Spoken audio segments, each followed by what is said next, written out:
kerajaan Allah, kehidupan yang kekal. Itu salah satu impian setiap orang percaya, Bapak Ibu. Bukan hanya sekedar kita diberkati di bumi ini, tapi tujuan akhir hidup kita itu adalah masuk dalam kerajaan Allah. Kalau kita hanya bisa menikmati hidup di dunia, kita tidak masuk dalam kerajaan Allah, maka sia-sialah pekerjaan kita selama ini. Oleh karena itu, saudara, saya percaya setiap kita mempunyai impian yang lain dalam hidup kita, supaya kita punya impian yang sama masuk dalam kerajaan Allah. Oleh karena itu, kita akan belajar dari salah satu tokoh bagaimana dia untuk mendapatkan apa yang dia impikan dalam hidupnya. Oleh karena itu, tema saya hari ini adalah berbicara meraih impian hidup kita. Kita akan melihat dari Kejadian nomor 9 ayat 20.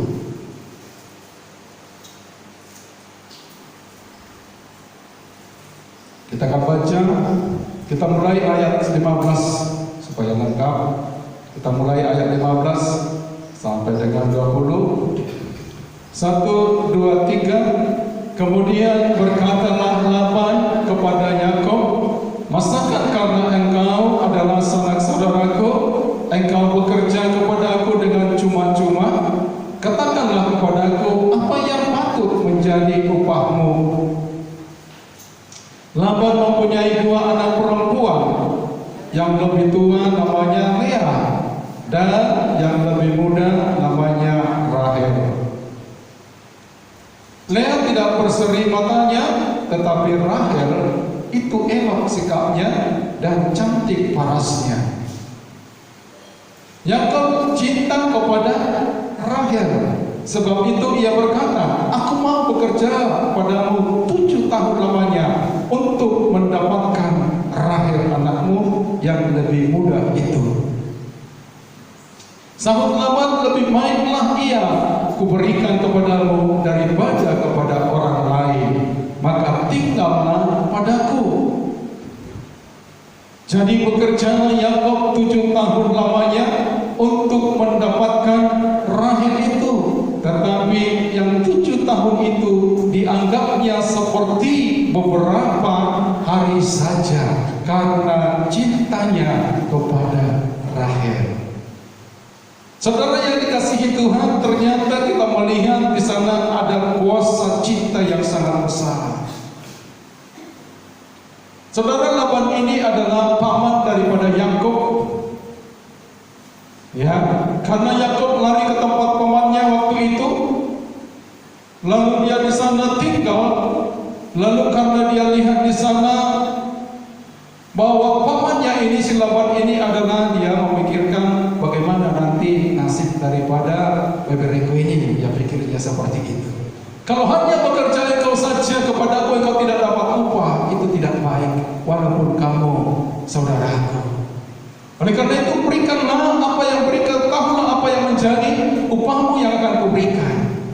Ternyata Yakub itu sudah melihat Rahel, adik Lea, karena dia cantik dan parasnya elok. Saya percaya setiap orang pasti suka dengan yang cantik dan parasnya elok. Tetapi yang menjadi pertanyaan kita, saya tidak akan bahas sampai di situ. Saya akan berbicara bagaimana Yakub itu bisa mendapatkan Rahel. Bagaimana Yakub mendapatkan apa yang diinginkannya. Bagaimana Yakub meraih impiannya sehingga ia berhasil. Itu yang saya akan berbicara hari ini. Oleh karena itu, saudara, kita akan melihat pertama, Bapak Ibu, bagaimana kita memiliki supaya kita berhasil di dalam meraih setiap impian kita.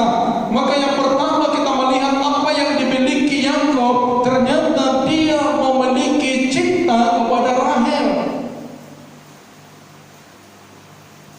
Oleh karena cintanya kepada Rahel, maka dia rela bekerja 7 tahun lamanya. Dikatakan dia menganggap hanya beberapa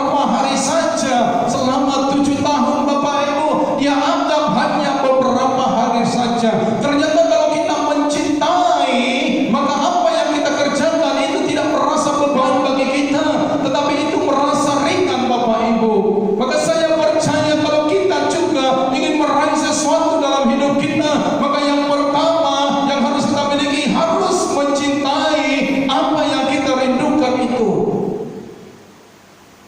Kalau engkau merindukan Tuhan, engkau mencintai Tuhan, maka engkau akan memiliki kekuatan, engkau memiliki gairah untuk bisa bertemu, mendapatkan Tuhan itu dalam hidupmu.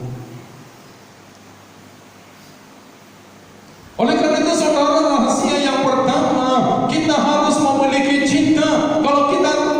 Kalau kita ingin meraih kerajaan Allah, kita masuk di dalam kehidupan yang kekal, maka yang pertama yang harus kita miliki, harus mencintai kerajaan Allah itu. Itu yang pertama. Kita selalu rindu Tuhan, aku rindu kerajaan-Mu. Itu maka dikatakan, tak lama lagi Tuhanku datanglah, bawa saya masuk sana. Itu kerinduan Bapak Ibu.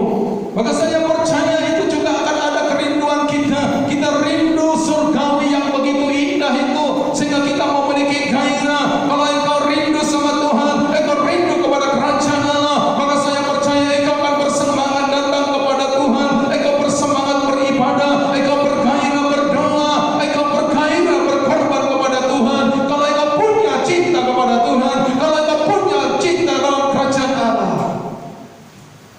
Kenapa orang tidak bergairah dengan Tuhan? Karena cintanya sudah mulai pudar. Kenapa orang tidak siap berkorban kepada Tuhan? Karena cintanya mulai hilang dalam hidupnya. Tetapi Yakub karena cintanya, sekalipun 7 tahun harus bekerja untuk mendapatkan Rahel, maka dia merasa beberapa hari saja karena cintanya berkorban kepada Rahel. Kalau kita cinta sama Tuhan, maka saya percaya hari Minggu saja beribadah tidak cukup rasanya. Di mana ada lagi ibadah, di mana ada FA, di mana ada doa, saya akan hadir di sana. Kalau kita cinta, saya percaya Bapak Ibu waktu muda juga seperti itu. Kita mau ingin jumpa terus dengan pasangan kita, dengan cinta kita. Kadang-kadang kalau kita temu 1 hari, rasanya 1 tahun. Orang dunia berkata, lautan akan kudaki, lautan akan kuseberangi, gunung akan kudaki. Kenapa bisa terjadi Bapak Ibu? Karena ada cinta di sana. Tidak ada sesuatu yang bisa membatasi, tidak ada sesuatu yang bisa menghalangi untuk bisa ketemu dengan apa yang kita cintai. Kalau kita cinta, tidak ada satupun yang di dunia ini yang bisa memisahkan kita dari Tuhan. Itulah kalau kita cinta Bapak Ibu. Tapi kalau tidak cinta Bapak Ibu, disuruh beribadah pun kadang-kadang kita malas.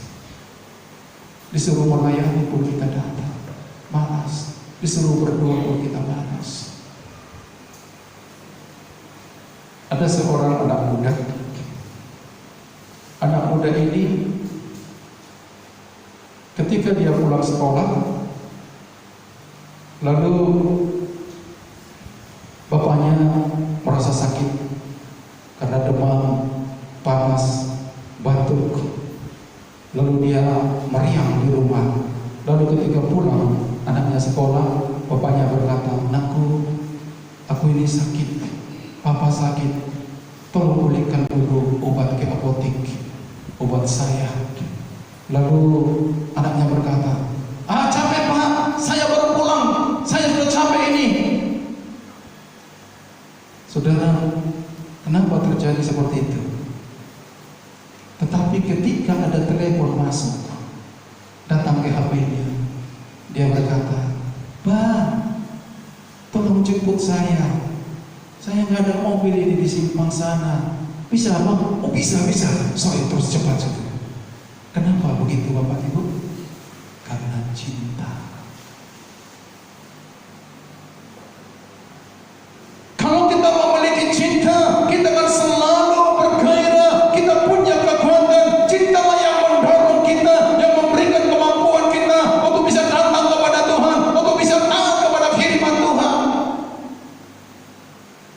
Hidup dalam Kidung Agung 8 ayat 7 dikatakan di sana.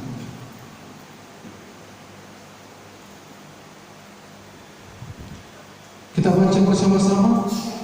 1, 2, 3. Air yang banyak tak dapat memadamkan cinta. Sungai-sungai tak dapat menghanyutkannya. Sekalipun orang memberi segala harta benda rumahnya untuk cinta, namun ia pasti akan dihina. Saudara, kekuatan cinta begitu besar, yang nilainya begitu besar. Sekalipun harta duniawi ditawarkan untuk kita tidak mencintai Tuhan, untuk kita tidak bisa mendekat kepada Allah, dia katakan di sana tidak akan bisa membatasinya. Sebesar apapun sungainya, tidak akan bisa menghanyutkannya. Dia akan tetap bergelora, dia akan terus bersemangat kalau kita cinta. Yang masalah kita sering hanya bersanyi, ku tetap cinta, ku tetap cinta, walau badai datang menerpa, ku tetap cinta. Kira-kira betul nggak Bapak Ibu Saudara cinta? Kalau datang badai, saya percaya kalau memang betul-betul orang cinta, maka saya percaya badai apapun yang datang, dia tidak akan pernah berhenti, dia akan terus berjalan, dia akan terus maju sama dengan Yesus, karena dia cintanya bagi kita. Dia rela naik ke kayu salib, dia rela disalibkan di sana, dia rela mati oleh karena bukti cintanya kepada kita.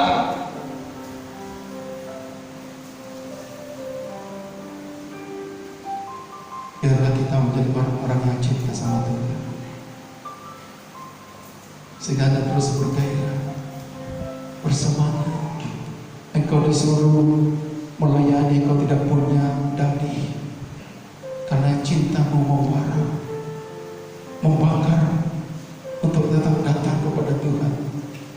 Itu yang pertama yang dimiliki Yakub, sehingga dia mempunyai kekuatan untuk bisa bekerja 7 tahun mendapatkan Rahel. Yang kedua yang harus kita lihat Bapak Ibu, dikatakan di sana kita harus bekerja keras untuk meraih impian kita, untuk mendapatkan apa yang kita rindukan. Anda tidak bisa bermalas-malas, tapi harus bekerja keras seperti Yakub Bapak Ibu. Dia kerja terus, dia semangat, karena dia tahu bahwa ada cintaku di sana. Harus memiliki ketekunan, kerja keras. Karena tanpa ketekunan Bapak Ibu, maka kita tidak akan mendapatkan keberhasilan dalam hidup kita.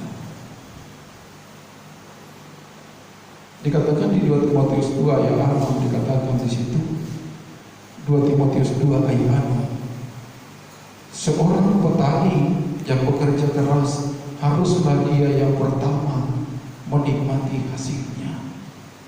Orang yang bekerja keraslah yang akan menikmati hasilnya.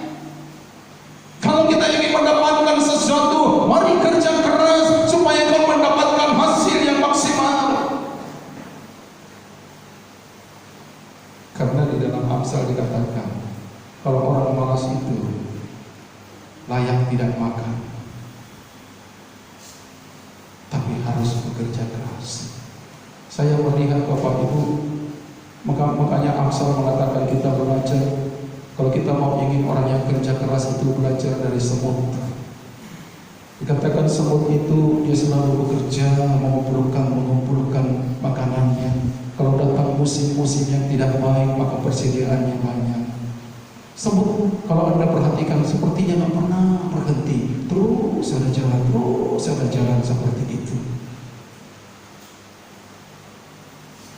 Jadi oleh karena itu Bapak Ibu, mari kita hari-hari ini berusaha terus bekerja keras, tekun kerjakan, sama dengan seperti petani Bapak Ibu.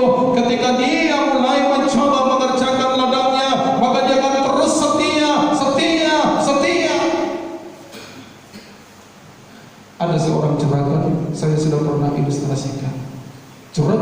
memiliki tanah yang sangat luas. Lalu karena perluasnya seperti itu, tidak ada orang yang mengerjai. Datanglah seorang petani berkata, "Juragan, boleh saya kerjakan tanahnya?" Juragan berkata, "Boleh, kerjakan saja, sedapat engkau bisa kerjakan." Lalu petaninya semangat, dia bawa cangkulnya, dia bawa semua peralatannya. Ketika sampai di ladang, lalu dia coba, dia cangkul, ternyata tanahnya keras, banyak batu-batunya. Dia berkata, "Ini tidak bisa ditanami." Maka dia pulang kepada juragan, "Maafkan saya juragan, saya tidak bisa mengerjakan lahan tuanku." Dia katakan, "Oh, datang petani satu lagi." Dia datang, "Oh tuanku, juragan aku saja yang mengerjakan, saya akan kerjakan dan sampai berhasil." Lalu dia bawa, "Boleh kerjakan semuanya." Lalu dia pergi, dia bawa lagi, dia bawa cangkul peralatannya, dikerjakan, dia cangkul, dia lihat tanahnya juga keras, batunya keras. Dia berkata, "Saya tidak sanggup mengerjakannya, tanahnya keras." Lalu datang lagi satu lagi petani, karena dia lihat orang itu tidak bisa, biar saya yang mengerjakan. Lalu dia datang, "Juragan, aku yang mengerjakan semuanya, pasti bisa saya kerjakan." Maka dia disarankan, "Pergilah, kerjakan sedapat engkau jadikan bisa lahanmu." Lalu dia kerjakan, dia bawa, tanahnya tetap keras, batunya tetap ada, tapi dia tidak pernah berhenti. Dia terus kerjakan, dia kerjakan dengan tekun, dengan bekerja keras, lalu ditanaminya. Dan siapa yang mendapat hasil, Bapak Ibu? Siapa yang dapat hasilnya? Orang yang kerja keras dan bertekun. Itu yang harus kita miliki kalau kita ingin berhasil meraih impian kita. Dan itu yang dimiliki oleh Yakub. Dia terus tekun bekerja keras, bukan berarti tidak ada masalah, bukan berarti tidak ada tantangan dalam kehidupannya, tapi dikatakan dia anggap semua itu beban masalah, tidak masalah dalam hidupnya, karena ada cintanya di sana. Yang ketiga, Bapak Ibu, apa yang dimiliki Yakub untuk meraih Rahel dalam hidupnya? Yang ketiga, untuk mendapatkan apa yang kita impikan, kita harus fokus kepada impian kita. Kita harus fokus apa yang mau kita raih, supaya kita memiliki kekuatan, semangat. Saya percaya yang ada di dalam pikiran Yakub pada waktu itu adalah Rahel. Siang dan malam Rahel, itu yang ada di dalam hatinya, sehingga dia terus bekerja, terus bergairah melakukannya, karena ada cinta di dalam Rahel. Saya percaya Bapak Ibu, mari kita mulai fokus apa yang kita mau inginkan. Kalau engkau ingin kerajaan Allah, fokuslah dengan perkara kerajaan Allah. Kalau engkau ingin Tuhan, engkau memiliki Tuhan dalam hidupmu, fokuslah dengan Tuhan, maka engkau akan pasti berhasil. Engkau akan mengalami perjumpaan dengan Dia. Saya sudah pernah ilustrasikan, nggak apa-apa saya ulang lagi. Seorang anak muda setelah tamat kuliah, dia sudah sarjana dan dia mencoba melamar kemana-mana, dia selalu gagal, bikin usaha gagal. Lalu dia mulai berpikir, bagaimana saya bisa berhasil. Maka dia mulai melihat ada seorang pengusaha yang sangat sukses pada waktu itu. Maka dia memberanikan diri bertanya kepada dia. Dia berkata, "Pak, aku mau bertanya, saya melihat Bapak sangat sukses sekali. Apa rahasianya supaya saya bisa berhasil? Apa rahasia Bapak makanya bisa sukses begini?" Dikatakan seperti itu. "Kamu mau tahu?" kata pengusaha ini. "Iya, saya mau. Besok pagi datang ke tempat ini, bawa minyak dan bawa baskom." Dia katakan, "Oh, itu saja." Dia pikir, siap. Dia katakan seperti itu karena ingin tahu dia, ingin rindu berhasil dalam hidupnya. Maka pagi-pagi benar dia sudah datang menghadap daripada pengusaha ini. Dia katakan, "Pak, saya sudah siap. Tolong beritahu saya rahasianya. Bagaimana saya bisa berhasil seperti Bapak?" Dia katakan seperti itu. Baik, kalau kau tahu, sekarang isi minyak itu ke dalam baskom itu sampai penuh, lalu taruh di atas kepalamu. Lalu saya akan menunggu kamu. Tolong kelilingi kampung ini satu kali saja, tapi jangan menetes minyak itu sedikit pun. Dia katakan seperti itu. Baik, siap, dia katakan seperti itu. Lalu mulailah berjalan anak muda ini, pelan-pelan sekali. Orang berkata, itu kan Siano. Dia katakan seperti itu. Ada banyak orang yang mengenal dia. Udah gila kamu ini. Kenapa kamu begitu? Macam apa kamu ini? Dia pikir banyak omongannya, tapi dia terus berjalan. Dia terus berjalan. Akhir katanya dia berhasil. Dia berkata kepada pengusaha, saya berhasil, Pak. Saya sudah berhasil. Tolong beritahu rahasia keberhasilanmu supaya aku juga mengalami kesuksesan dan keberhasilan dalam hidup saya. Lalu pengusaha berkata, kamu sudah tahu jawabannya. Kamu sudah tahu rahasianya. Kamu sudah tahu kunci keberhasilannya. Hari ini kamu sudah berhasil. Engkau boleh datang membawa minyak tanpa kegagalan sedikit pun. Engkau berhasil. Lalu dia berkata, bagaimana saya tahu? Lalu pengusaha berkata, pada waktu engkau tadi berjalan, ada nggak orang yang mendengar kamu? Ada. Ada yang mengejek kamu? Banyak. Lalu kenapa bisa kamu berhasil? Saya tidak memusingkan itu. Saya tidak pikirkan itu. Hanya saya mau fokus untuk menyelesaikan tugas saya. Saudara, kalau kita mau berhasil, maka kita harus fokus kepada apa yang harus kita kerjakan, kepada apa yang impikan kita supaya kita berhasil. Untuk meraih keberhasilan bukan berarti tidak ada masalah, tidak ada tantangan, tapi kita mau fokus, kita harus berhasil. Kita fokus kepada tujuan kita. Kalau kita mau berhasil di dalam Tuhan, jangan anggap Bapak Ibu tidak ada masalah. Di luar sana mungkin banyak mengejek kita. Itu Pentakosta, itu tukang tepuk tangan, itu tukang nangis-nangis. Banyak Bapak Ibu. Kadang-kadang suami istri pun bisa ejekan. Percuma kau melayani, percuma kau ibadah.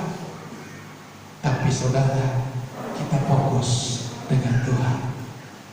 Jangan dengarkan apa kata orang, tapi dengarkanlah apa kata Tuhan. Karena itulah yang membuat kita berhasil, Bapak Ibu. Terlalu banyak orang gagal karena dia mendengarkan apa kata orang. Anak muda banyak mengejek dia, banyak menghina dia, banyak menegur dia, tapi dia tidak pedulikan karena ada di dalam pikirannya, aku pasti berhasil, aku pasti bisa, karena dia ingin tahu dan ingin memahami keberhasilan. Fokus hari-hari ini, Bapak Ibu. Jangan dipengaruhi keadaan dunia hari-hari ini. Keadaan situasi kondisi yang terjadi di hari-hari ini, saya katakan itu belum seberapa. Saudara harus tahu bahwa tahun-tahun berikutnya akan ada masa-masa yang lebih lagi. Tapi Tuhan katakan fokuslah, fokus dengan Tuhan. Jangan kau punya alasan banyak sekali, dan itu akan membuat kita gagal di dalam mengikut Tuhan.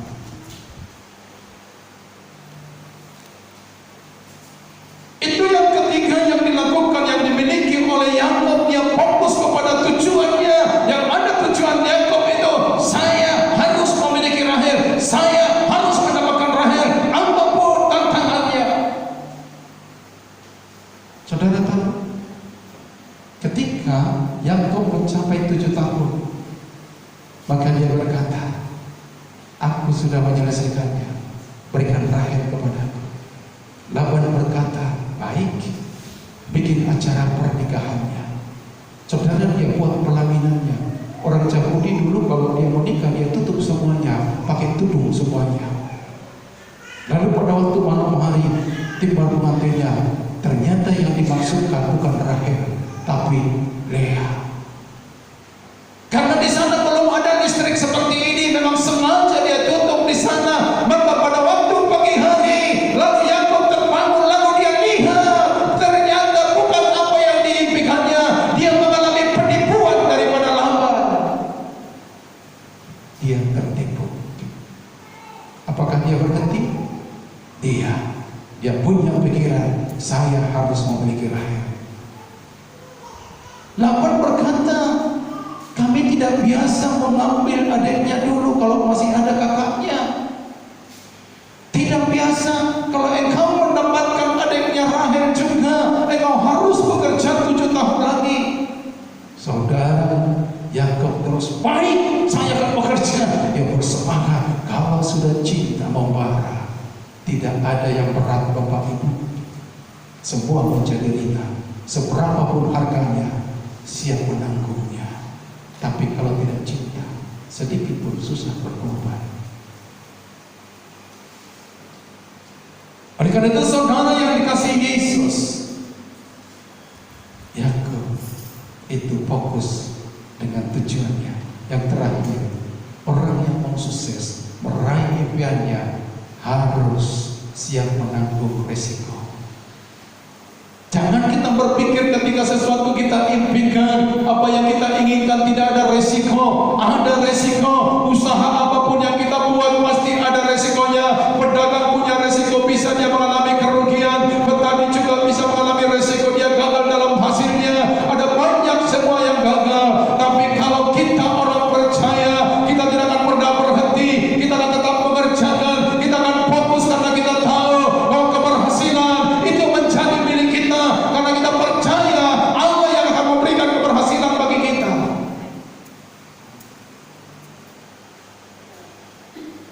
Siap menanggung resiko. Yakub siap menanggung. Sekalipun dia tipu, dia tidak peduli. Aku harus mendapatkan dia. Saudara, mari hari-hari ini Bapak Ibu belajar hari-hari ini supaya kita berhasil di dalam mengikut Tuhan. Kita berhasil meraih impian kita.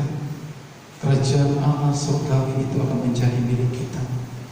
Kalau kita memiliki, yang pertama cinta kita kepada Tuhan, cinta kita kepada kerajaan Allah.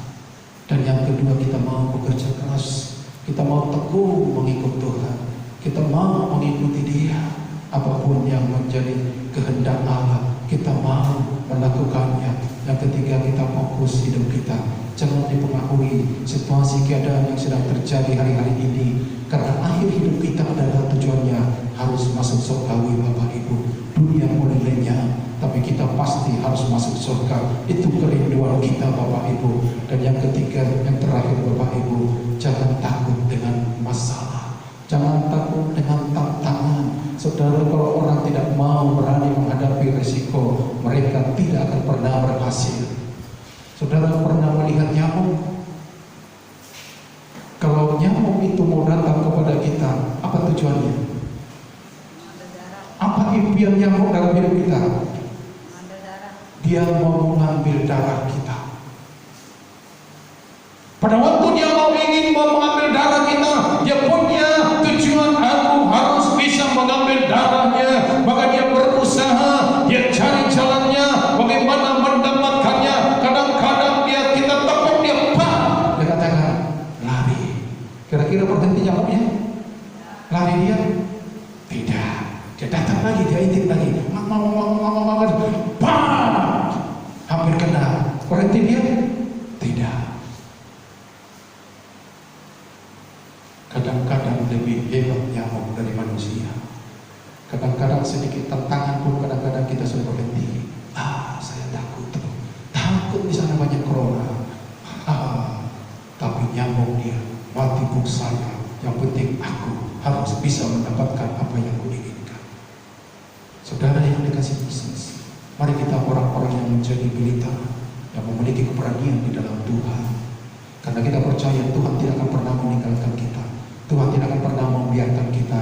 Karena Tuhan sudah buktikan cintanya kepada kita. Kalau dia naik ke kayu salib, dia rela mati bagi kita. Karena cintanya kepada kita. Maka kita percaya di setiap waktu, setiap detik Tuhan ada selalu bersama dengan kita. Tuhan katakan di sana satu helai pun rambut kita jatuh, Tuhan tahu Bapak Ibu. Dan Tuhan tidak izinkan kalau bukan Tuhan kehendaki, rambut kita akan tetap ada.